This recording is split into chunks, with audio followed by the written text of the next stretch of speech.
Hola amigos, ¿cómo están? Les damos la bienvenida cordial y afectuosa a nuestro querido Fulbo y Boxeo. En esta entrega vamos a recorrer una vez más el maravilloso y apasionante mundo del pugilismo porque, como siempre decimos, toda vez que el deporte de los puños nos convoque, aquí estaremos y será para las grandes veladas, para primeras figuras o con un carácter evocativo como ya hemos ido presentando aquí en nuestro canal. En esta oportunidad, con la promoción de Osvaldo Rivero, la cita tuvo lugar en el legendario Palacio de los Deportes de Buenos Aires, me refiero al estadio Luna Park, para la cartelera denominada Gloria y Honor en su octava edición. Y la resultante significó un verdadero fiasco, con peleas que tenían un resultado previsible, iban a terminar por nocaut y solo era cuestión de ver en qué momento esto sucedía. Pero inicialmente daremos cuenta de los combates realizados para dejar nuestra impresión hacia el final de este contenido. Arrancamos con la mejor pelea de la noche en categoría liviano, donde Elías Duguet, con un récord de 6 victorias, un empate y una derrota, le ganó por puntos en fallo dividido tras 6 asaltos al hasta entonces invicto mendocino y pupilo de Pablo Chacón. Me refiero a Alfredo Coqui Soto, cuyo palmarés es ahora de 12 triunfos, 9 knockouts y por supuesto una derrota. Fue una pelea, un pleito intenso, vibrante. Duguet empezó mejor, pero en el segundo round se comió una mano, sufrió una caída y no obstante pudo reponerse, colocar los mejores impactos a lo largo del combate. Aunque por poco en cada asalto prevaleció frente a Soto, que no logró imponer su pegada y se vio incluso, diría, desbordado en varios pasajes. Lo que continuó en la noche del Luna transitó absolutamente lo previsible, lo esperable. Quienes debían ganar lo hicieron frente a escasa o nula resistencia. Por ejemplo, en categoría superligero, como me cuesta acostumbrarme a esta denominación que siempre conocí como Welter Junior o allá lejos en el tiempo como medio mediano liviano. En fin, universalmente ahora se la conoce o simplemente se la denomina 140 libras y 63 kilos 503 para nosotros.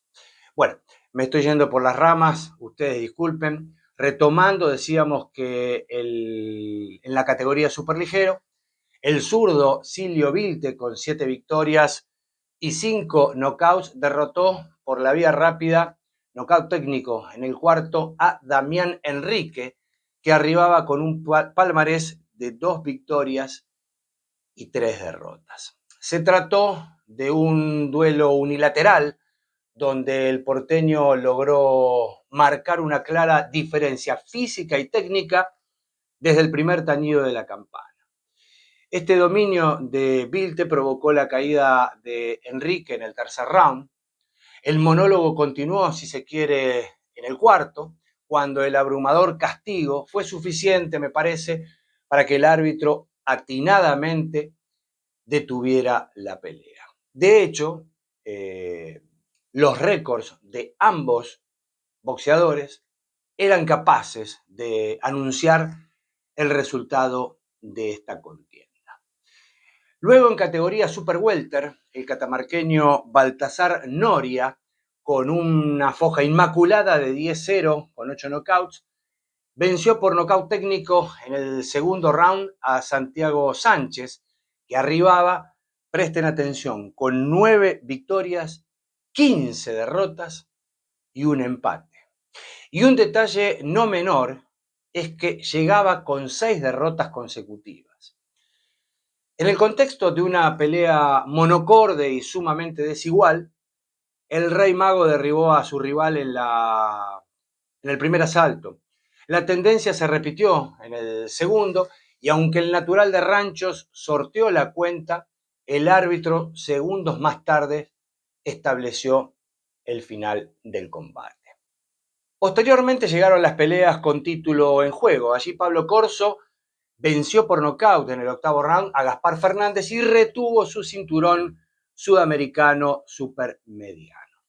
El Pac-Man catamarqueño dominó desde el instante inicial, pero tal su costumbre, algo para tener en cuenta si aspira a medirse en los primeros planos del pugilismo mundial, la cantidad y calidad de golpes fue creciendo a medida que se sumaban los asaltos. Es decir, Corso va de menor a mayor y esto a nivel internacional puede ser un condicional muy grande para sus aspiraciones.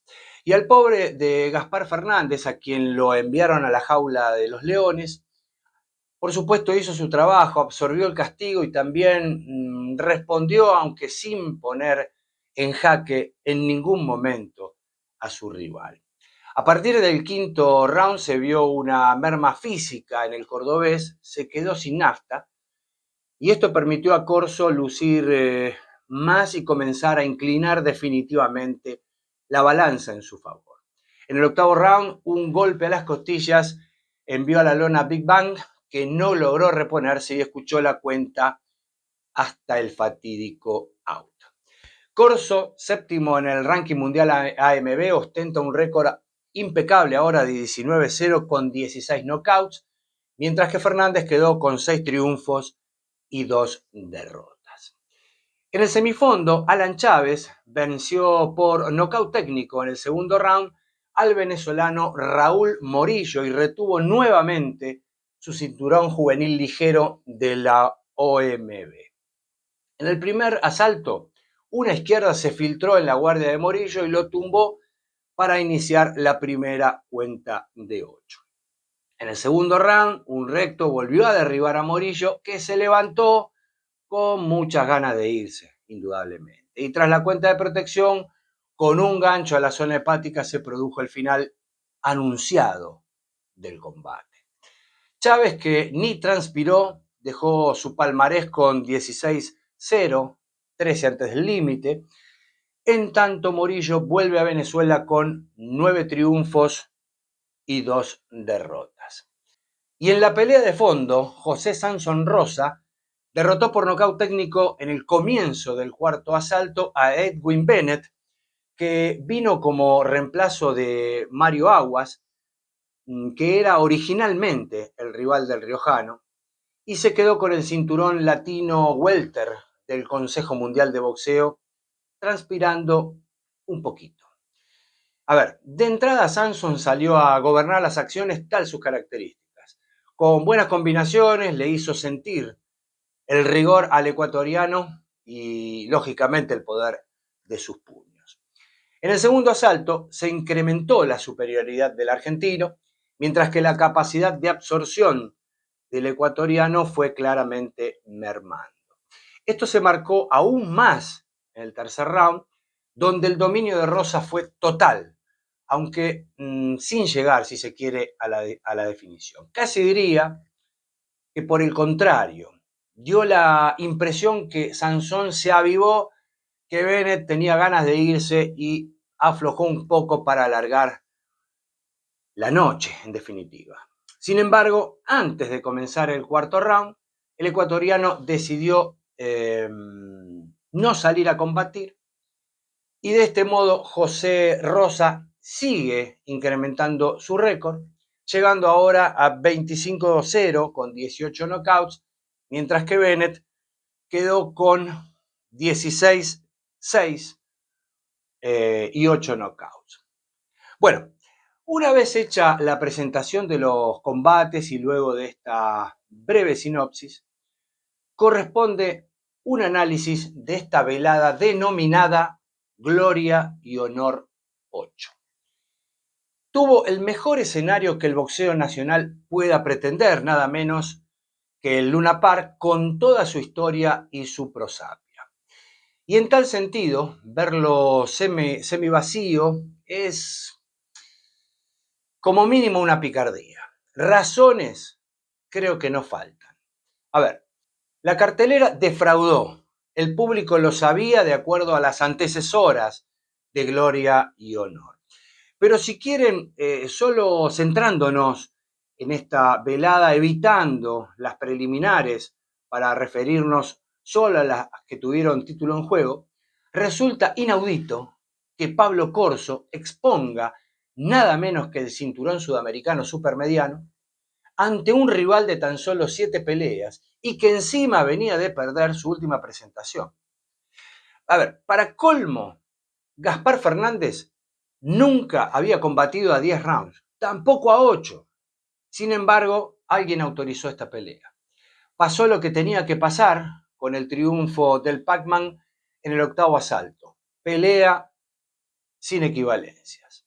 Pasemos ahora a Alan Chávez, que es un muy buen prospecto dentro de los livianos.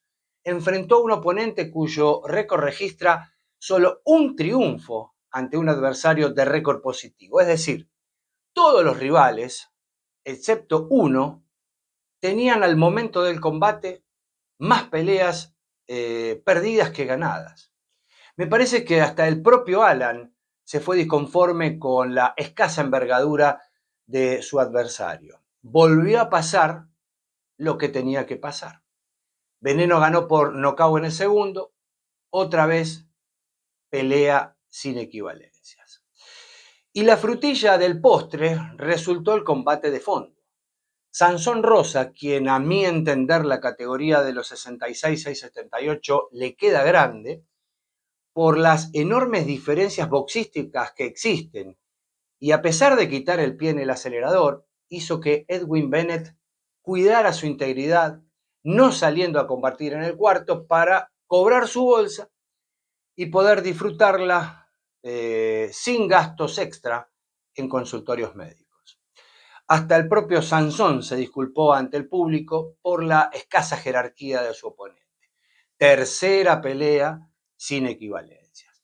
En suma, y tal como se pudo advertir, los combates que formaron parte de esta cartelera, si bien no tenían el resultado puesto, estaban más cantados que caminito. Era muy sencillo saber quiénes ganarían en cada pelea. Este tipo de prácticas, este tipo de espectáculos, espantan verdaderamente al público. Primero, de un escenario sagrado para el boxeo nacional como es el Luna Park. Segundo, a los espectadores en la tele, que como ya vieron Gloria y Honor en ediciones y episodios anteriores, saben de qué se trata. Y si encima cambiás de canal y podés ver, Erisdani Lara, aunque tenga 40 pirulos, pero es un crack. O Sebastián Fundora, Tim Xu, Rolly Romero o el Pitbull Isaac Cruz, ni en tu borrachera más trasnochada te quedás viendo esta fantochada. ¿Es culpa de los boxeadores? No, no, para nada, en absoluto. Ellos se preparan, entrenan bien, mal o regular, ni bien al caso analizarlo, se vendan, se calzan los guantes para cumplir con su tarea y punto. La cumplen. Y como se dan cuenta del paquete que tienen enfrente en el ring, aflojan para que no se note tanto. Pero ni los rivales ayudan, porque se tiran o no salen a pelear en vez de disimular un poco. Entonces el público de boxeo argentino, que entiende, que sabe de boxeo, que sabe mucho de boxeo y no come vidrio, y menos si se lo dan molido, empezó a darle la espalda a este tipo de carteleras, más allá de lo pomposo que pueda resultar el nombre del festival, el prestigio de los boxeadores en cuestión o el escenario que si Tito Lecture viviera, estimo haría un desastre. Está bien y es correcto armar una carrera de manera progresiva para un boxeador, pero si siempre les pones paquetes en lugar de hacerlos crecer con un nivel de exigencia que aumente a medida que va sorteando escollos, solo se va a lograr estancamiento.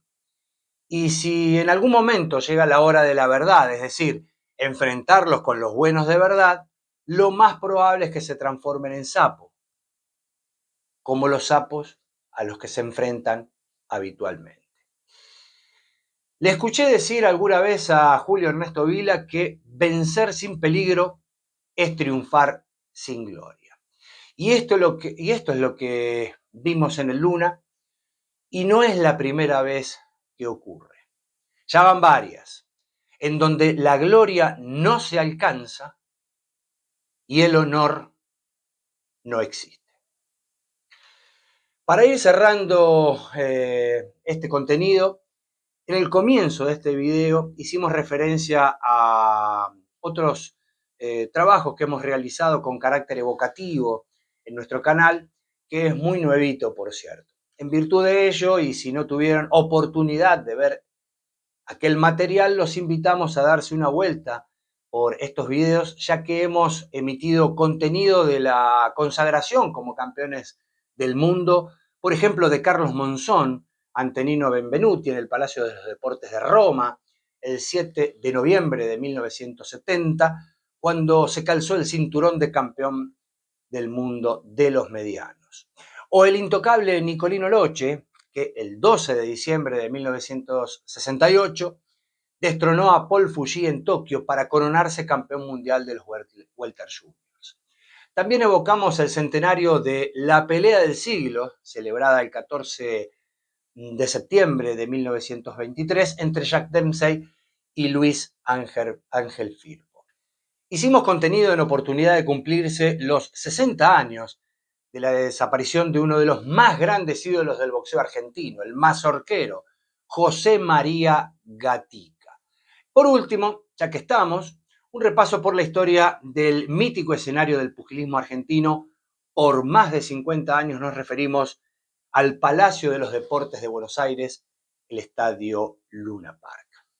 Bien amigos, así llegamos al final de esta entrega. Nos vamos despidiendo, no sin antes invitarlos a que se suscriban, que de ese modo nos ayudan a crecer dentro de la comunidad de YouTube.